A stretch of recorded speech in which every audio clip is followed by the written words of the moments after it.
खबर पवन जादू चला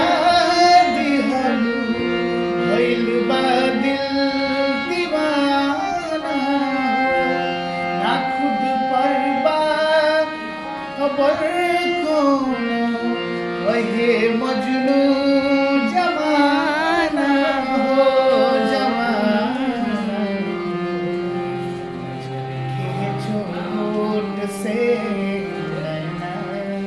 रहेला हर जाने ई रूपवा के असर ना हो प्रीतिया कर गइल पागल मोहब्बत कर